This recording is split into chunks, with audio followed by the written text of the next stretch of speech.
Hey, it's Tucker Carlson. On Tuesday afternoon, the Biden administration had Donald Trump arrested. It was a pretty big news story. You may have seen it. Just before 9 p.m. that night, as part of its coverage, Fox News ran two live video feeds next to one another. On the right, Donald Trump addressed his supporters in New Jersey. On the left, Joe Biden spoke at an event for the Secretary General of NATO in Washington. Beneath those videos at the bottom of the screen, Fox's banner read this way, quote, "Wannabe dictator speaks at the White House after having his political rival arrested." Those words were up for less than 30 seconds, but the effect was immediate. Inside Fox, the women who run the network panicked. First, they scolded the producer who put the banner on the screen. Less than 24 hours after that, he resigned. He'd been at Fox for more than a decade. He was considered one of the most capable people in the building. He offered to stay for the customary 2 weeks, but Fox told him to clear out his desk and leave immediately. Then the company issued a public apology for the 27-second-long wannabe dictator line. Quote, "The chyron was taken down immediately," Fox's PR department said, and then added ominously it was, quote, "addressed." That was all true, but it was not enough to save Fox News from the ensuing scandal. For a time in the rest of the media, Fox's assessment of Donald Trump's arrest seemed to overshadow Trump's arrest itself. Suggesting that Biden is a dictator, declared the Washington Post, quote, "crossed the line." Alexander Vindman agreed strongly. Vindman is the perennial MSNBC guest and full-time Ukraine promoter you may remember from Russiagate. On Twitter, he demanded that the Pentagon pull Fox News from all military bases. It is, quote, "absolutely unacceptable for American Forces Network to carry programming that directly, spuriously, attacks the Commander-in-Chief of American Armed Forces," Vindman wrote. In other words, Joe Biden must ban all criticism of himself because that's what non-dictators do. John Cusack went further still. "For the crime of calling Biden a dictator, Fox should be shut down," wrote the 80s-era movie star. Quote, "The government has to take away their broadcasting license." And so on. It was all over the internet. Democrats were very, very angry. But why were they angry? If the banner on Fox was false, why the hysteria? Lies don't seem to bother anyone anymore. If some cable news producer had called Joe Biden a genius or accused him of being secretly Sudanese, would anyone be yelling about it? Would Fox News have apologized for it? Probably not. But calling Joe Biden a wannabe dictator, that stung. So you've got to wonder, if you're being honest with yourself, is Joe Biden a wannabe dictator? That question came up yesterday at the White House briefing. Here's how it went. Last night, Fox News ran a chyron that referred to the president as a wannabe dictator, and I'm wondering if the White House has any comment on that. So look, there are probably about 787 million things that I can say about this that was wrong about what we saw last night, but I don't think I'm going to get into it. There's no comment the White House has on. I think I just commented. Oh, no comment necessary. Of course Joe Biden's not a wannabe dictator. Just because he's trying to put the other candidate in prison for the rest of his life for a crime he himself committed doesn't mean he has a totalitarian impulse. Come on, that's absurd. It takes a lot more than jailing your political rivals to earn the title wannabe dictator. That's the consensus in Washington tonight. And in some ways, for once, the consensus may be right. It is not a small thing to be a wannabe dictator. It's quite a process. There are a lot of steps. First off, there is the money. The one thing that all dictators have in common is they enrich themselves and their families, their tribe, even as the countries they govern grow steadily poorer and more desperate. They take kickbacks from businesses and from other dictators. They use the official functions of their government to funnel cash to themselves. They don't bother to hide the fruits of this. They live in garish mansions with big lawns, far from the teeming cities, even as their own citizens languish in growing poverty, in some cases literally living in tents on the street.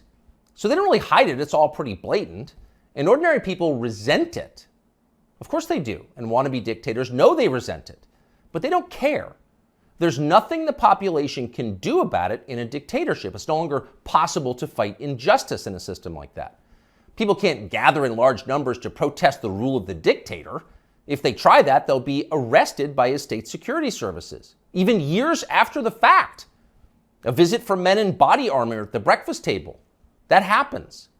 And if citizens persist in believing they can gather in groups to protest, they may be shot to death, a bullet to the throat.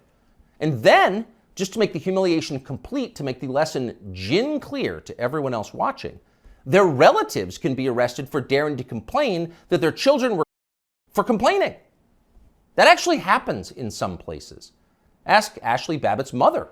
Here she is in handcuffs. You're arresting Ashley Babbitt's father. You're inside the Capitol, now you're going to arrest her? Come out of there. 101, have a transport response. Sidewalk. So don't be like Ashley Babbitt's mother, much less like poor Ashley Babbitt. She's dead now. That's the message a wannabe dictator would send. And by the way, it's not just public protest that would be banned in a dictatorship. You wouldn't be allowed to complain from your own home. Unauthorized opinions expressed on the internet would be censored. Go too far, press too deep, tell too much truth, and they'll just erase your opinions. They have no choice, really. It's a matter, as they say, of trust and safety. You must trust the leader, or else you will jeopardize his safety. Not that you really can jeopardize his safety at this point. The leader has nuclear weapons, and you don't. He'll remind you of that from time to time. And in any case, you're in the process of being disarmed anyway, along with everyone else who has shown questionable loyalty to the leader. Those who support the regime can keep their weapons and use them freely, including on public transportation. That's a core civil right for them. But for those who dissent from the program, self-defense is an unaffordable privilege. Turn in your guns, Mr. and Mrs. Peaceful Opposition. You're a danger to society, and we know who you are. And in fact, the wannabe dictator does know who they are because he knows everything. Technology has made him all-seeing. A report in Wired magazine just this week revealed that the highly non-dictatorial Biden administration is busy tracking the phones of millions of Americans without their knowledge and without bothering to get a warrant. And at the same time, the same non-dictatorial administration is stockpiling a massive trove of damaging information about these same Americans, to be used at some point, we are sure, for entirely noble purposes. So the administration now knows everything: where you spend your days, who you talk to, what you think, habits. Not a big deal. The administration already knows what you buy, of course, because they've leaned on the big banks to turn over your confidential credit card information. Not because anyone here is a wannabe dictator, to be clear, but just because. It's nice to have that information, just in case, in the words of the Fox News PR department, a situation arises that needs to be, quote, addressed. It's all totally normal. It's not a dictatorship, okay? But in the end, the main reason you know Joe Biden is not a wannabe dictator is because he just does not fit the profile as a man. Dictators have that look. You know one when you see one. Dictators build cults of personality around themselves, and they use those cults to deny the glaringly obvious. In his later years, to name just one example, North Korean dictator Kim Il-sung developed an enormous baseball-sized tumor on the back of his neck. It was huge, it was grotesque, it was right there, you couldn't ignore it. You couldn't possibly not see it. But in North Korea, state media did ignore it. They pretended it didn't exist, and so, in some important sense, it didn't. If a tumor grows on a neck but no one acknowledges it, is it really there? Thankfully, nothing like that is happening in our country or ever will. If Joe Biden ever developed some profound physical or medical problem that was obvious to everybody, journalists would say something. This is not North Korea. We don't have state media here. If Joe Biden was, say, incapable of completing a full sentence, or mistook his sister for his wife, or suddenly started falling down in public for no reason, the New York Times would report on that and then get to the bottom of what was actually happening. That would be its duty in a free country like ours. It's not like they would cover it up. The very idea of a cover-up sounds like a conspiracy theory, a dangerous one, actually, so stop it. And by the way, if Joe Biden was a wannabe dictator, he'd have the family to match. All dictators do. Saddam Hussein had Uday and Qusay. They were princelings who lived above the law, indulging their most decadent fantasies with total confidence they would be never held to account by the police.